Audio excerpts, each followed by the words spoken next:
All right, Heather, thanks again for joining me again. And, last time we finished up, we were talking about the gymnasium and, kind of like what it looked like and what it did for, Greek society and how they kind of evolved, it seems, to different types of gymnasiums along the way.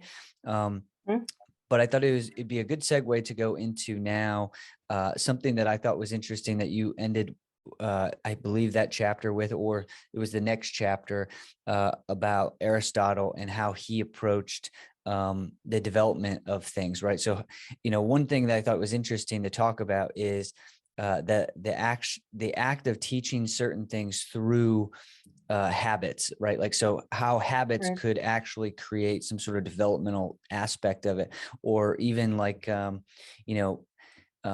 well, again, just really thinking about habit. And I'm curious about this because, oftentimes we get through repetitive things and we're always chasing something. We were talking about this just a second ago, but our habitual actions are not necessarily for the nature of developing something that's like, you know, it's like unquantifiable, right? It's like, it's not something in the physical, right? And Mhm. Aristotle seems to have thought this. So can you elaborate a little bit on Aristotle's view of, one, using gymnasium to teach, activity to teach, and then we'll get into that. Yeah. Yeah, Aristotle taught at a gymnasium in Athens, and the ruins of that gymnasium are open to the public, and they're right in downtown Athens. So if you're ever there, it's worth going to see the Lyceum, which was the name of Aristotle's gymnasium. But the way that he used habit is that Aristotle thought that arete, which is an excellence that manifests, and like the person has the excellence of arete, but it manifests itself in their actions. It doesn't, it's not like, like DNA or something you have. It's something like you have a potential for, and then through your actions, you manifest this quality of arete. And how do you acquire arete? Well, you acquire it through habitually doing something. So he thinks of things like learning to play a musical instrument, or it could be learning to, say, throw a javelin or do something athletically, that you repeat it till the point where you kind of understand it. Now we'll say things like muscle memory and so on, but that you understand it in your soul, or that your whole being is used to it. um, and then you more reliably actually perform the action. So we know this works for things, like I said, like, throwing javelins and discuses and things like that, and playing instruments. But he thinks it also works for ethics, for doing the right thing. And that by repeatedly doing the right thing, you get a sense, A, for what the right thing, like how to sense what the right thing is to do in a given situation, and B, for just then doing it.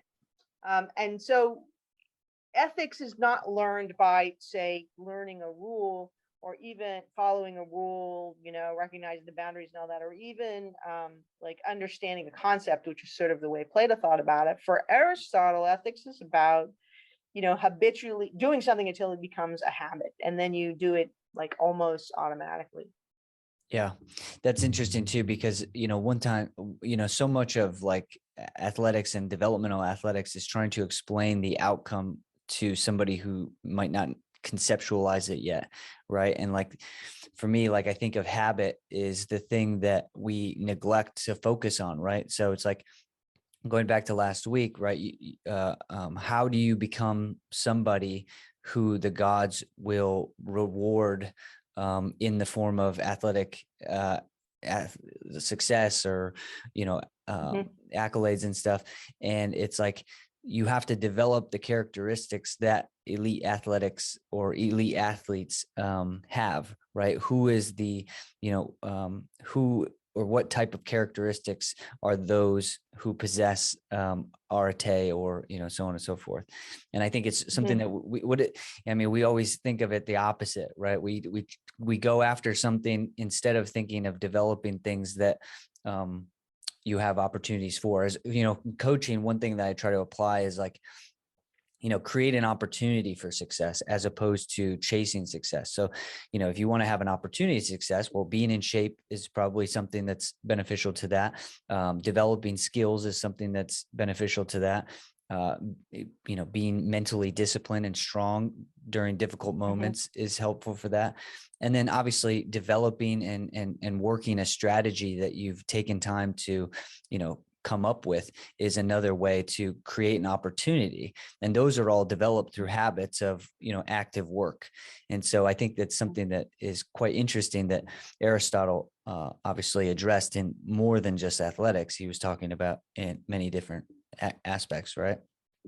Yeah, in fact, he was really focused on ethics, on moral education, and in a way, athletics for him was, I think, sort of a model and a metaphor more than an actual. He didn't talk in the same way that Plato did about using athletics as moral education, but I think it gave him a model. Well, you were just talking about preparation and opportunity. I remember there's one of the definitions of luck in sports is when preparation meets opportunity. And it is the kind of thing that Aristotle's talking about. So the person, what it means to be a good person, what it means to have arete is to be a person who is prepared that when they're in a situation where they need to, like a dangerous situation or they face some kind of a challenge in life, that they are prepared to do what needs to be done, even if it involves suffering, and to do it in the right way with the right people at the right time. He says, Aristotle tends to say things like that. So this is the idea, is that the outcome is in a way. I mean, the action is a manifestation of the virtue that you've achieved. So when you have that really great performance, that's why we athletes, when we have a win that we didn't perform well, we won't be that happy.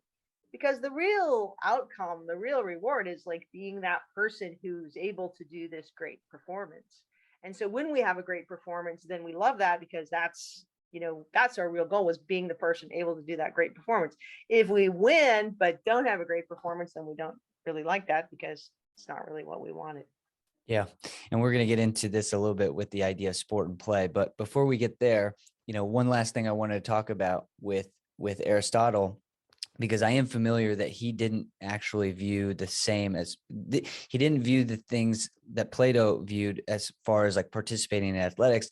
And I believe I've read where Aristotle actually thought that many forms of participation in activities were brutalizing to the types of people. So I think he criticized Spartans, right? And I think you mentioned this in your book about accusing the people of Sparta of brutalizing their children. And again, the correlation to now is that in many ways we're creating brutalized children, in the sense that their mind is so one-dimensional about the specific task that they're performing, that they're not actually pursuing like this holistic well-roundedness through activity, as opposed to just one outcome, like you're tough, you're the toughest person. Well, is there more to the life than just your toughness, right? Or something Right. like that.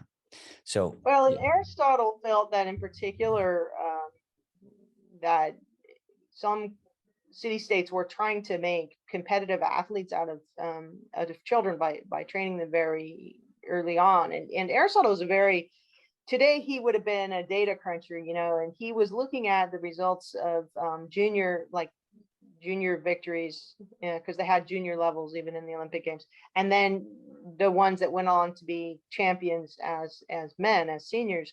And he found that it was very rare that the juniors actually went on. And he said it's because you're not letting these kids fully develop. You're committing them completely to sport, to the point where they just can't sustain it. Because and that was the point. I think it's also what we're talking about.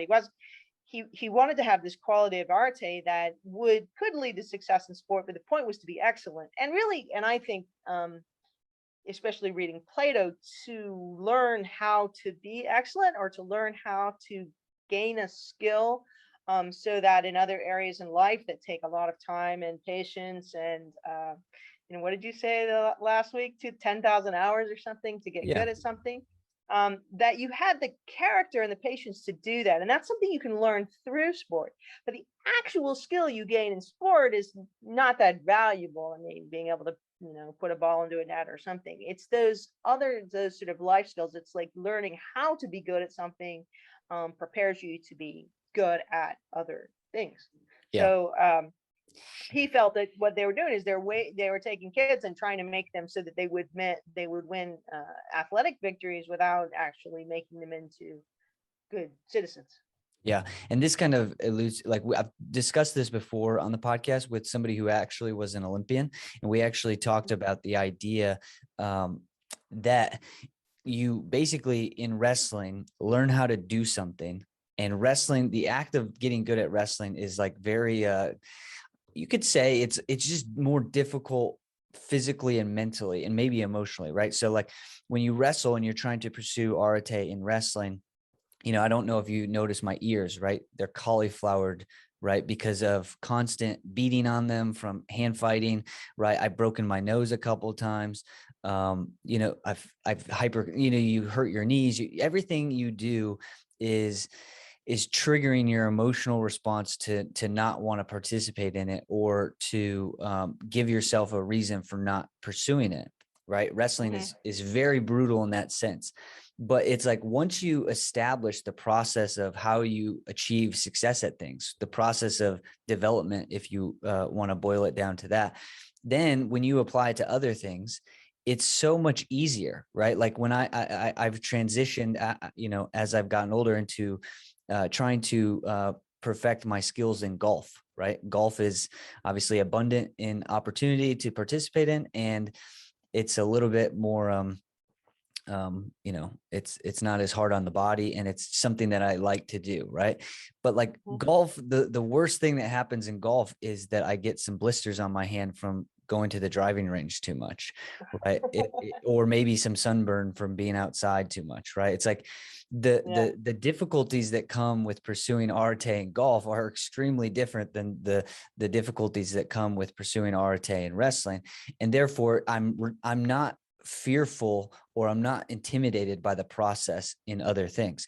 And the same goes Right. for, digital media and websites, right? Like I didn't go to school to develop an understanding of this. I didn't get a degree in any of these types of areas, but because I knew that I could just put myself in a room and go through the process of failure and trial and error and trial and error and trial and error, and knowing that I wasn't going to get a black eye or a fat lip in the process, I could continue to pursue it without fear that some sort of difficulty was too large for me to overcome, right? And so that's one of the things I really love about wrestling is, like, Dan Gable is a famous wrestler, and he says, once you've wrestled, everything in life is easy.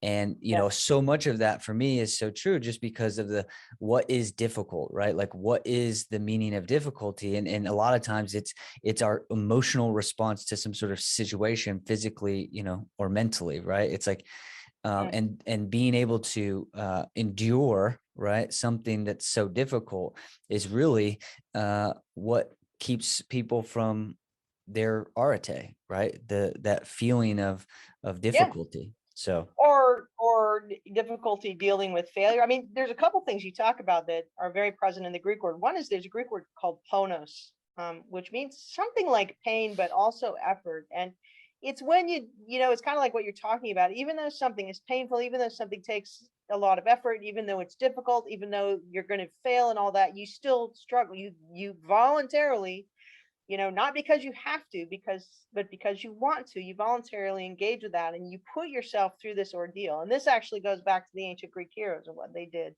Um, and you do that in order to better yourself and your community. The two things can't really be disconnected.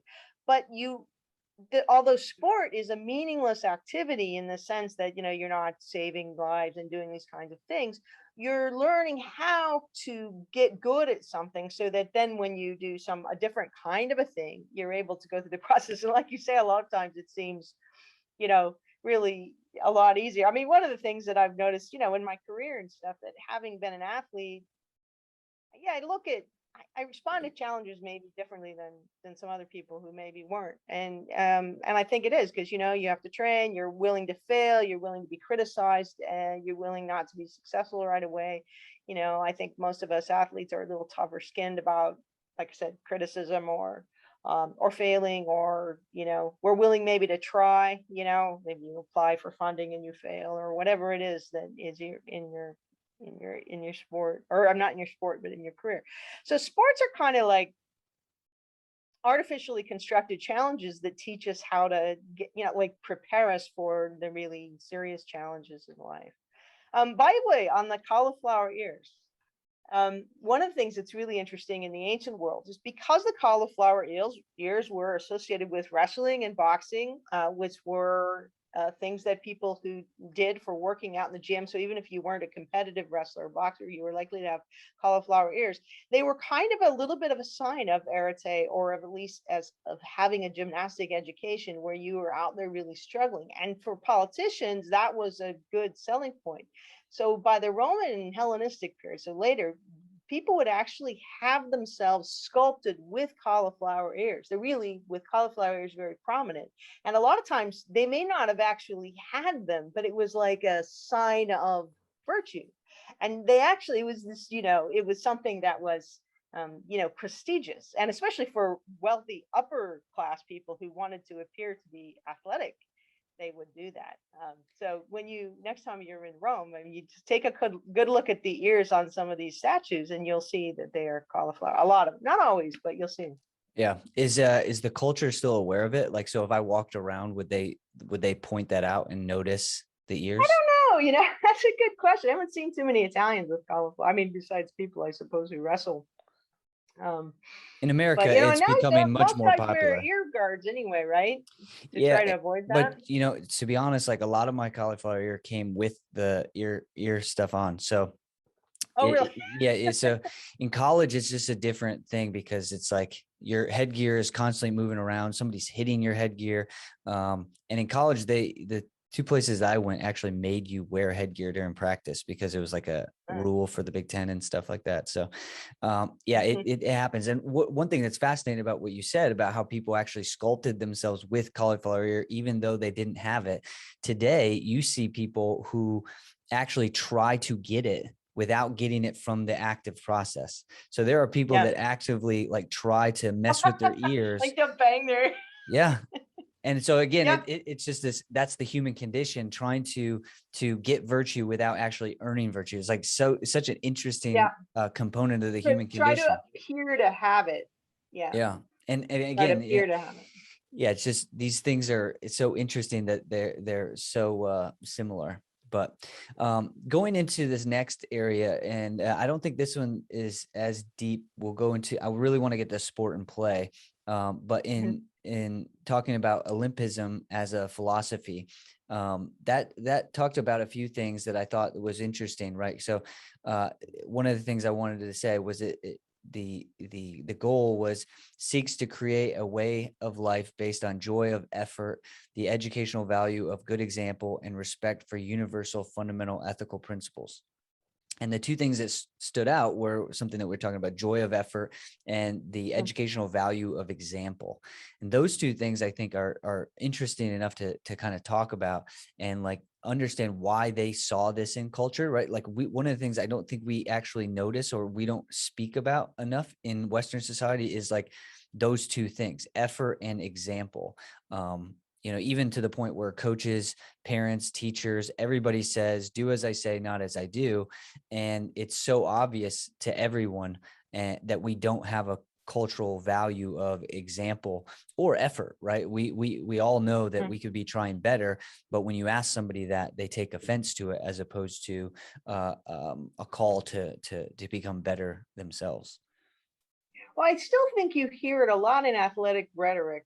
In other words, when people say, I talked about, people, athletes say, well, this repays me for all the hard work and sacrifice. I think that people know, and all the coach will tell you, that if you really want to be good, you have to work hard. So I think that in sports, it's there. One thing I think that undermines the idea, and that's what we call hard work, is what they meant by effort, and the Greeks meant by ponos. which included this idea of pain. Um, and to do that, you have to sort of go against your I want to say natural inclinations, but you also have a nature to try to be better. You have to go against your, let's say, your laziest inclinations or your easiest inclinations and try to be your best self. And that takes a kind of an effort. But what's interesting is we sit here on computers and we do so much with technology today, is that a lot of what people like about technology, it seems to eliminate the need to develop skills. Like, you don't have to learn how to spell, the computer will catch it. I don't have to learn how to do this. I don't have to learn how to do that. And a lot of times these, and it's not just recent technology. I mean, going back to things like washing machines and so on, there's this way that we could just, this desire where we have nothing, all of our life is leisure and we don't have to learn any skills and we don't have to do a lot of work. And the trouble with that is that there are certain things that are a lot of work that are not particularly gratifying or edifying to do, that have to be done. But there aren't that many really worthwhile and good things, that people should be admired for, that aren't a lot don't take a lot of work. I mean, I couldn't think of anything. So like, even if you go, well, a computer's great because it keeps me from having to whatever learn how to spell. Yeah, but the person who actually has to figure out how to do that and how to program it and all that, that person has to have a lot of skill, and that person has to take risks and fail and put a lot of effort in. And so I think that there's the rhetoric of hard work and effort, and then there's like a counter rhetoric of, oh, I did it without even trying, that I think is really kind of disingenuous and even almost dangerous, to the point where people feel like, oh, if I just could find the right shortcuts, or whatever, I could be really good without having to do all this stupid effort, and so I'm the really smart one.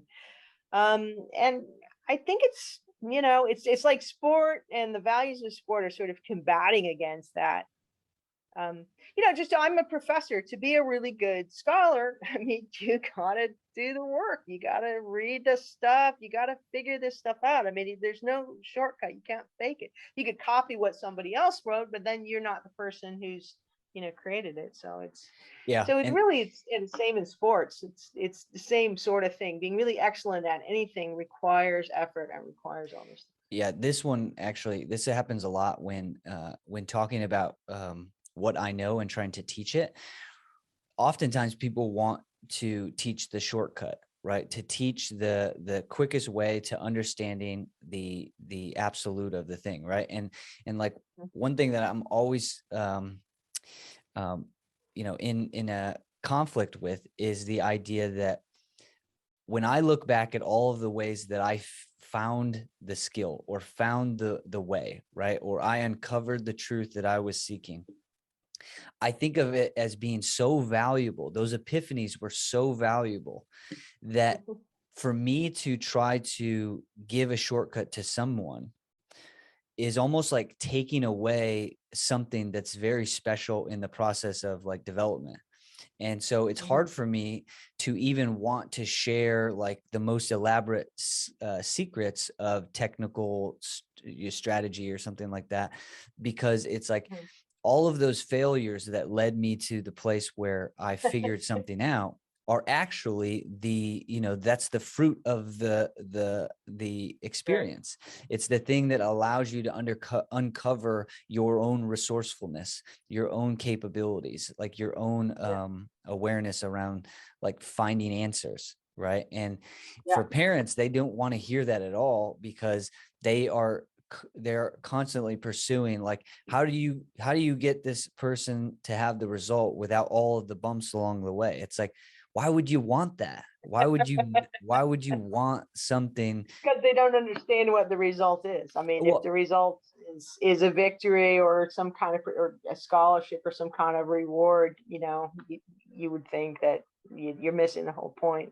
yeah, and this is one of the things this is why I've wanted to bring this conversation out some way, because I spoke to a dad once before. I said, have you ever heard stories of people who like were, alcoholics or drug addicts, and like through that experience, it like changed their entire perspective of like triumph, and they came out a completely different human being?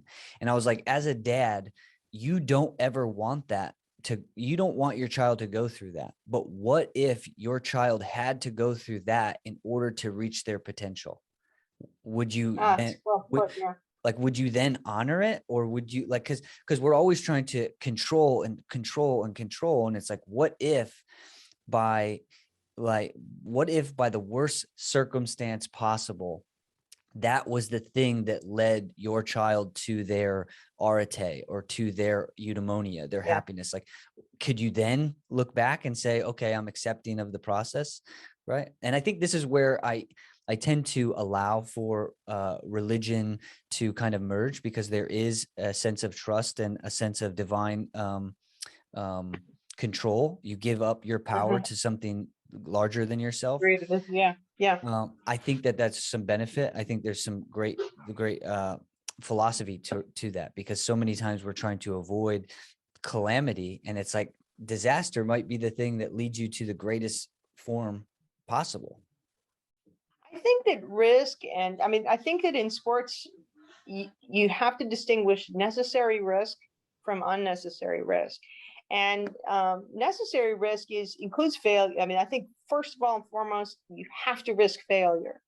And anybody who wants to be successful in sport without risking failure has got no idea what they're doing. I mean, that it's the first thing that you risk is failure, and losing and imperfection. And you need that. And you also, I think, we are human beings. We are vulnerable. We can be injured. We can have all these things, and we can be killed. We're, for the Greeks, we're mortals, and that's the main thing that distinguished us from the gods. And so heroes like Heracles were really great figures because they had to risk death in order to do great things. And so they had to be almost more virtuous than the gods. Gods are perfect and they can't die. The heroes had to, have to risk things in order to be successful. And I mean, one of the things in sports is that you do risk injury, and you risk failure, you risk injury, you risk your comfort, like you were saying. I mean, things are painful, you have these injuries, you have all these kinds of things. And I actually think that that's a lot of the learning process. And the thing about it in sports is you can do it in a fairly controlled environment, and occasionally there are terrible accidents that lead to permanent damage and even death. Of course, that's true of occasionally walking down the street, that things happen. But for the most part, a sports scene is controlled, and there's access to help, to medical care if you need it. And so it's a way to I actually think injuries are an important part of the learning process, and every athlete goes through them. And you gotta, especially I think when you're young, you have to learn to respect the limits of your body. And especially if you're really talented and you're really strong, you may never have been in a situation where you were injured and not able to do what you were doing. Once we get old, it happens. We're more respectful of that. But I think that that's all really important. And I understand. I remember giving a talk about risk once, at a conference, and a woman stood up and she said, "Do you have any children?" And this is really strange, because why would you just, I'm a scholar. I'm presenting a piece of um, theory. And I said, "No, I don't." And she says, "Well, then you don't understand why, risk is so horrible in sport." So you can make that argument that I don't have children, so I don't understand what it's like. But it seems to me that, that part of the parent needs to think about, what's good, like you were saying, what's good for the actually for the child, and what's good for what makes And them feel comfortable. and see, this is where the distinction, right? So that question is asked to me all the time, right? And it's like, you think you're raising a child. That's where you're wrong. You're raising an adult, and so your risk isn't about the child, it's about the adult, right? And it's the same Right. with coaching, right? The way that I coach, I don't view these children or these kids as kids or children, or my subjects. I view them as future adults. They're going to Mhm. be, everybody says once you turn 18 you're into the real world. Well, when they enter the real world, I'm not going to You address better them be right. as my child, or some younger version of they're just as capable. They should be just as capable as anyone.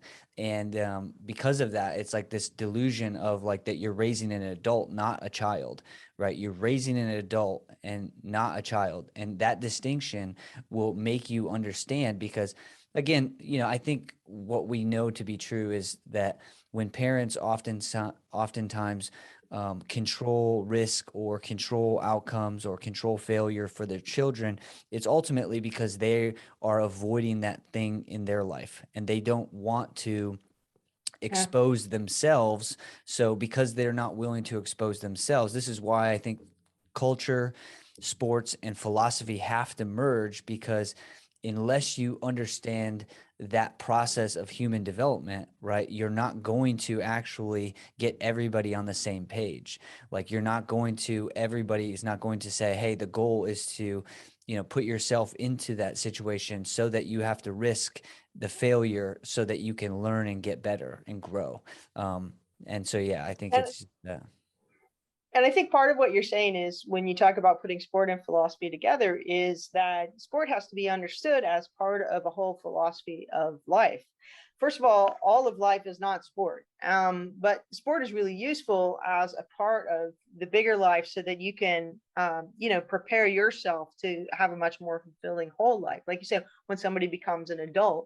Also, I suppose when you coach children or if you coach wrestlers, you don't look at them as, wrestlers. They're people, right? They're human beings who have great potential and are going to face challenges and all that. And so you're giving them, you're not even giving it to them. You're putting them in situations where they can acquire some of the kinds of skills and abilities and ideas and attitudes that are going to lead them to be really successful in whatever they do in their life outside of sports. yeah. And that's why I think ultimately the most honorable thing to do is to engage people in acts that are going to make them better down the road. Right. So it's like, Oh, absolutely, absolutely. don't What else create. would there be? Yeah. What I said, I heard a quote the other day. It's like, it said, don't prepare your child, or don't prepare the road for your child, prepare your child for the road. Right. Like, Yeah, that's don't good. Yeah, try to make the road work for your child. Make your child be open and yeah. aware of the road. And I think, again, there's so many similarities that I'm seeing right now when it comes to, culture and society, or specifically Western culture and United States, and how things are happening. And this actually is going to transition well into the idea of sport and play, and the idea that we are oftentimes um, dictating to the child. Like we're referring to the child for basically advice and confirmation, as opposed Hmm. to thinking about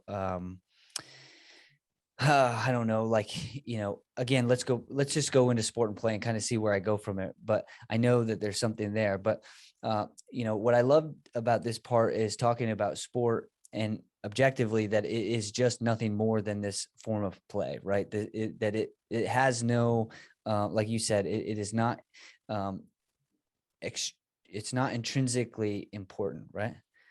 Right. It's not intrinsically meaningful. Yeah. And so, and Plato, I love that he talks about that, is made of God's, man is made God's plaything, and that is the best part of him. Right. And it's Hmm. like again, sport is like so hard because you have to start from like a philosophical and spiritual point, right?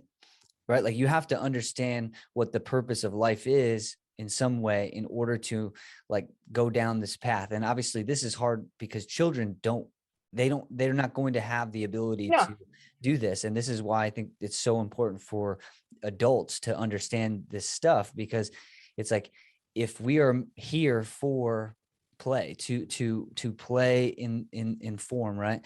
Um, then that's where we have to start from. Well, and what Plato's getting at is that um, gods have no needs, um, unlike we humans who have needs that we have to take care of. And so it's only after our basic needs are taken care of that we're able to do things like music and poetry and sports.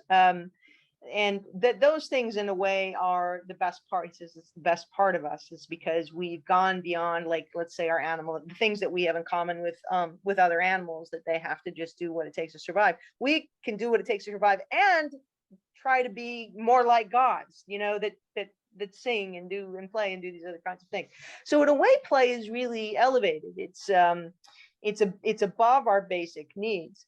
But I say it's intrinsically meaningless because the thing itself doesn't have meaning. What's got meaning is human beings that do it, and through play we express this side of ourself that is beyond just our basic needs, and because of that, we are more like the gods when we play, even when we compete in sport, than we are when we say build a house or farm, create food or the other things that we do, which we have to do. They don't have to do. We Yeah. have to do. So it's kind of a beautiful thing. And one of the things you said that to start in sport, you have to have, what did you say? An Well, idea of what life is about, a well, philosophy. I think to start on the path of like the right path of sport kind of starts from a philosophical and spiritual connection to that it's bigger than this, right? Like it's Yeah. yeah, again, But I think you should look at the goal as is becoming a better self. I mean, I think that's the way the Greeks looked at it, is because they thought of gods as sort of perfected human beings. They thought of it as becoming more like a god. In modern religions, we tend not to think that way because a lot of times because the gods aren't so anthropomorphic. But it doesn't matter really, because what we're talking about is that in sports, humans are really important, and becoming a better human is really important. That is ultimately the purpose of sport. What otherwise it doesn't have a purpose. I mean, that and so I don't know that you have to have well, that's kind of what you I don't was. have to figure out what life is, but you have to be oriented toward putting sport in the service of, human development, of being a Well, better person. and that's what I meant, right? You have to the people that engage others in the act of sport have to have some sort of understanding that this thing that we're doing is to be of service to greater mankind, right? That's why I like the way that they talk Yeah. about these things, because again, sport on the surface is meaningless.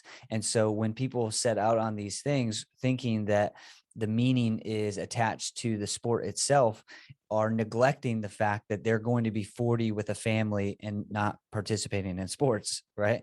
And so like you'll see adults who have children completely ignore or even maybe not acknowledge their connection to the afterlife, the divine, the meaning of society, what's the purpose of society, and they just continue to be blinders on these like superficial objects that then they send people down. So they lose context, they lose the perspective. One of the things I'm doing right now is trying to make a coaching program for parents and coaches, and one of the main goals, that one of the cultural beliefs that you have to have is you have to maintain perspective. You have to understand that it's not about the object that they're chasing, it's about the pursuit of the object that makes it worthwhile. And so it's like, if you don't have that perspective and you don't maintain that perspective throughout, you will be blinded by the most human needs of what superficial things that distract the human condition. Yeah. So that's kind of what I was alluding to, is like, it's not necessarily that you have to have this divine understanding or a deep philosophical view of it, but you have to have the perspective that the sport itself is for the service of the child to become an adult and nothing more. Yeah. Well, I mean, and you could call that an orientation too. It's like or your approach to this activity should be about, them becoming better, everybody becoming better through it. Yeah. Well, it also gives context. So whenever the difficulties come up, whenever the problems exist, I always think this is funny, because when parents come to me, I always ask, well, why did you get them in sports? Well, why do you think it's important? Why, it's like, I just go back to, why do you think, just to make them think of the questions that they've never asked themselves, and it's fascinating. But going into this, sport and play, and, what is sport and what play is and what play is not. And it talks, you go into, well, who is the gentleman that had the six, let me look this up. Or Calois. Yeah. So starting with play is a voluntary activity, right? And and kind of elaborating on, the idea that in order, play to order is no longer play. It could Right. be best forcibly imitation, right? So it's not Right. play if you are forced to do something. And again, Absolutely. Yeah. in youth athletics, it's almost entirely like forced, right? And again, I like that Yeah. you go into the other part of it where you discuss the idea that it's not necessarily it's an attitude towards things. Because again, I was told that I had to go to wrestling practice when I was 5 years old. I didn't choose to go to Mhm. wrestling practice, but when I Right. was there was definitely an attitude of play. And Mhm. I wanted you to kind of elaborate on what play is and what play is not, and then the idea of voluntary and what that kind of means. So voluntary means that you do something not out of necessity because you have to. You do something for some other reason, out of your own free will, and it's really essential part of all play and of sport. I'll do even a quick version of it and go straight through play to sport. So if we think of sport as Bernard Suits had sort of a definition, it's called the shortens down to a voluntary attempts to overcome unnecessary obstacles. But it's really important. So you think about, what sport does is it constructs these artificial challenges. You don't have to do it in order to survive or whatever, but it creates a challenge, and you voluntarily, of your own free will, engage in that challenge. You go and you make your ears hurt so much they pop up or whatever it is you do for that. And this is really important because it's, again, brings us beyond the level of animals and brings us closer to the gods to do something. And then you usually do it in order to make yourself and your community better. um, and so if you were doing something, it's like any kind of the moral value of an action depends on my doing it voluntarily. So if somebody holds a gun to my head and says steal Dalton's wallet, okay, I might steal Dalton's wallet, but you wouldn't say I'm blamed for that because I was forced. It also works for positive things. I mean, if the reason that you're performing, say, even in a sport, or you're playing a game, is because you're forced or you're going to be punished or something, then in a lot of ways, whatever good thing, or you say, you hold a gun to my head and you say, give Walt Dalton his wallet back, you know, then the praise for what I did is also not mine. So voluntary is really important to have moral agency so that I'm responsible for what I do. And so the really beautiful thing we learn in sports is how to be responsible for our actions. So maybe when you were 5 and you were more or less forced to go to practice, I mean, this is something that parents do. They do have to force their children, but then you got there and then you voluntarily engaged in the activity. Through that process, you learn to take responsibility for your own actions. So even though you were sort of forced, you probably weren't, whipped or anything. But you don't feel like you have options when you're a child. And even Aristotle would admit that, and then say later, this habit thing, you get a child started in this way, and then eventually they will see the value of it, and they won't need to be forced anymore. But the voluntary part of it's really important because on a sort of this religious level in the ancient world, it made us more like the gods, but in a more just in terms of ethics and personal development, it makes us take responsibility for actions, for what happens there. Yeah. And I refer to it. I mean, I repeat myself all the time when I talk about my goal is not to instruct individuals in doing something. I want to empower them to take that ownership over, Yeah. right? Like sometimes, everybody wants an extra practice. Let's do an extra practice. It's like, well, why not let them go practice on their own? Why not let them, one thing about the reason why I want an active gymnasium, right, is because I want to have days where I'm not saying or instructing anything. I want to Yeah. see and develop the empowerment of individuals taking responsibility for the thing that they like to do and engage in the process that they have to. And I think that's a quote that I wrote down. Maybe I didn't. Oh yeah. Okay. A person made to play can play freely if he willingly does what he must, right? It's like, Right. like you engage in that activity when you do the things that you have to do in order to do that thing, right? And empowerment is something that we really take away. We take away that agency and empowerment from individuals. And I see this all the time where kids don't know what to do unless you instruct them to do something. Yeah. And Yeah. it's like, wait a sec, you're telling me you didn't think at all about doing something on your own? Like you had to wait. And it's like, well, why would they ever get to that conclusion if all of their life is just being told what they have to do, when they have to do it, and Yeah. how they have to do it? It's like, it doesn't Yeah. allow for any space to emerge where an independent individual can kind of go, well, I thought I should try to do something else or do this or do that, Yeah. and then It develop takes a a real lot of passion for them. courage. I was gonna say it takes a lot of courage for any kind of a teacher, I think, to step back and wait and see what the student, whatever form of student they are, does on their own, because we want to control them and we think that their actions maybe reflect on us, we teachers, right? And so and sometimes you have to just sort of trust them, and it's not, they're not really learning if they're not learning to take some initiative. You say you know a lot of kids that will only do something if they're sure. I know a lot of adults that way too. I mean, it's just a bad habit. Whereas when we're thinking about arte and we're thinking about the Greeks and what Aristotle was talking about, we're talking about somebody who, in a given situation, is able to figure out the right thing to do on their own. I mean, one of the interesting things about this form of ethics is that this, in contrast with ethics that focus on rules and even commandments and things like that we're used to, this kind of ethics just looks at sort of moral fitness, preparing somebody to be able to do the right thing in a given situation without specifying what the right thing is, because we teachers, or it has to be recognized that you can't know what situation somebody's going to be in. So you can't teach, you can teach them typical situations. I'm sure it's the same in wrestling. You can teach a bunch of moves, but you can't predict everything the opponent's going to do. So you have to actually just prepare somebody to be able to perform on their own as best they can, which means they got to be able to figure that out. Yeah.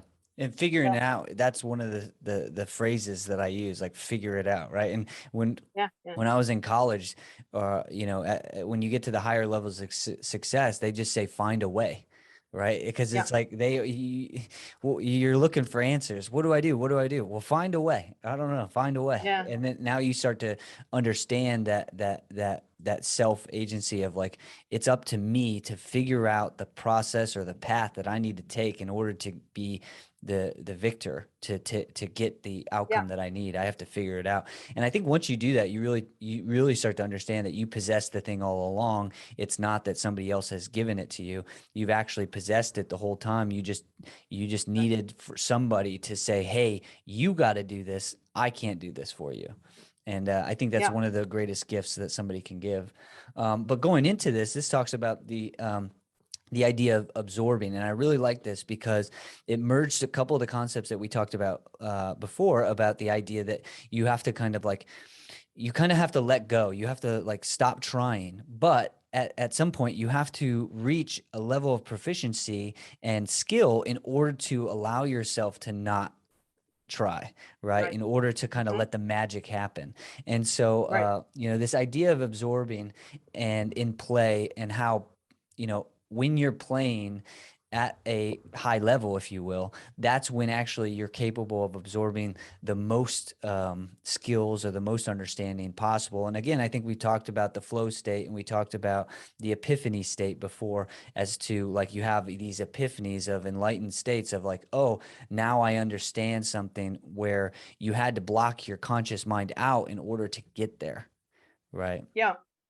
My So, colleague Drew Hyland uses the phrase responsive openness to describe what he calls the attitude of play. So that it's really like what we were just talking. You're in a situation where you're prepared to respond. You're open to what might happen, and you're kind of prepared to respond. But it's not like you're executing a plan. It's like you go in and you see what happens, and you sort of, as you say, you find the way. And sometimes it takes time for that way to show up. Sometimes there's, a lot of this is actually patience and sort of ceding control. We have this today. We want to just execute the plan. We want to be in control of everything. But I think one of the things sports teaches, you can't control everything, and you have to be open to what might happen, and that's really good, because that's the way life is too. You can't control everything that happens in life. yeah. And this is one of the reasons why I like Stoic philosophy, just the idea that you can teach yourself to only focus on the things that you can control and ignore the things that Right. you are not in control of. And again, this goes back to really I'm so fascinated that the ancient Greek society, like I'm curious, so you can correct me if I'm wrong, but you're suggesting that the entire culture understood the premise that you had to become something of worthy of basically of worthiness so that you could achieve some sort of success, right? It was like it was literally Yeah. blocking out all of the controls and just trying for you to reach your arete. Is that like, was that like how many people inside the like culture like viewed that? Well, like think about something like that you might be more familiar with, say Christianity. And there's a lot of people that are Christian or identify as Christian, and they have a figure in Christianity, Jesus Christ, who sets an example and kind of guides how they approach life. Um, and so you could say every Christian understands the approach to life that is exemplified by Jesus Christ or something like that. And that's what I'm saying about Greek culture. And in their case, the exemplars were heroes, people like Heracles and Atalanta and Achilles and Odysseus and all that, um, who achieved great things through effort, through ponos, by voluntarily engaging in a struggle that was for excellence. And so the excellence meant that they had to improve their communities, and in the process they would improve themselves. That's why I just say excellence, just sort of in general. And this then was reinforced by the people who were celebrated in that culture and how they were celebrated. Now, at the same time, there were all kinds of things that, went against that general principle, that general culture, where they said, well, there were critics, even Socrates said, you guys reward athletes too much. It shouldn't be just about that. So it's not that there was no dissenters and everybody was all in on this sort Yeah. of what I call the athletic ethos, but it was part and parcel of the culture, kind of the way believing in Jesus' approach to life would be part and parcel of a Christian culture. Now, within all the Christians in the world, you're going to get a lot of disagreement, a lot of different approaches, but in the background there's always something that's common. And that's what I would say about ancient Greek, and to the extent that Romans adopted that culture, ancient Greek and Roman culture. And I think that we've inherited a lot of it, because so much of our Western attitudes come from there, although some religions like Christianity changed it quite a bit. But still, this idea that, well, one big difference that I think is really fascinating: the Greeks thought that humankind was in a state of decline, that we were getting weaker and worse and less harmonious among ourselves, and we were all getting worse, and everything was getting worse and worse and worse. And so what happened is, as an individual, you had to try to like climb back up the waterfall. You had to try to reverse that process by making yourself more like those heroes and those ancestors in the past that were so great. And in our culture, I find that a lot of times we tend to think that everything's getting better and better and better, and people are getting better and better and better. And so in that context, sport is kind of like, well, we're all getting better and better and better. It's not like we're going, we do have to go against this idea of decline. But I think that that's part of the way that you have to see it, or maybe even if it's not over history, it's just you have to see in yourself a tendency to not be your best self. I mean, I think we all, or most people, will recognize, sometimes you do something, or you just, you're lazy, or you're just not what you already know to be your best self. And so you say, okay, I'm going to have to make an effort to try to be my best. I'm going to engage that. It's going to be a struggle. I'm going to have to be challenged by other people. I'm going to have to do stuff that maybe I don't want to do. I'm going to have to help people that maybe I don't want to help, or I don't like, or something like that. And so those are the kinds of struggles that I think get like modeled in athletics. And so athletics becomes this part of life that expresses this philosophy, like you're talking, this philosophy of trying to make oneself and one's world better by voluntary struggle. And then, but it has to be in the context of, also actually doing things beyond sport that make things Yeah. better.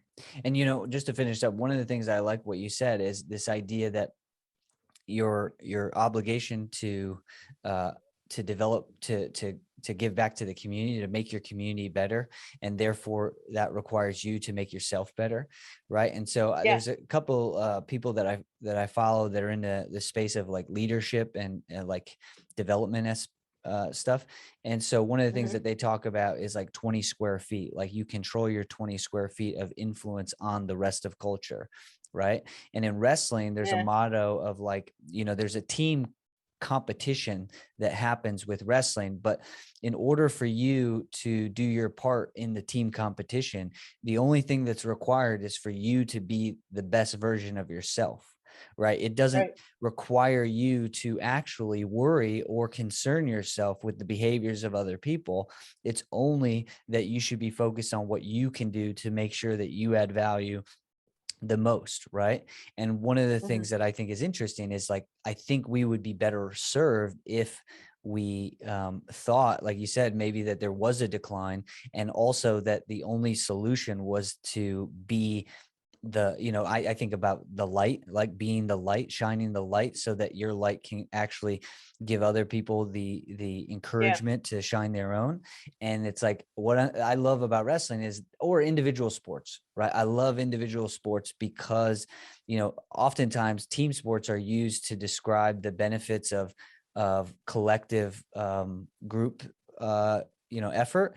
And it's like, well, Hmm. I actually disagree, because now you're not giving the personal responsibility to each individual to come together. And the example that you can use is like the New England Patriots were a very successful football team for the longest time. And like one of the things that the coach would post was "do your job," right? So the collective team effort and the result of the team was based on the central premise that every individual had to do their job the best of their ability, and therefore if you did that, then the team collectively would benefit.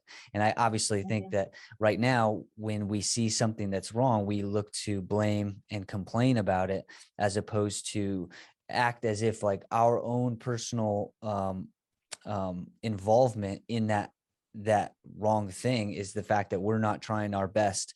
It's like, well, it's like the president, right? Like people can complain every 4 years about who the president is, but nobody's upset that they are contributing to the society that wants those two options, right? And it's like, if everybody in a society or in a community took ownership of their own effort to the outcome, I think then it would be better in the long run, or in the short run as well. But Yeah. yeah, either way, that was Yeah. yeah. If there's anything else you want to finish up with, otherwise I'll let you go, and hopefully we can do this again. Okay. That sounds good.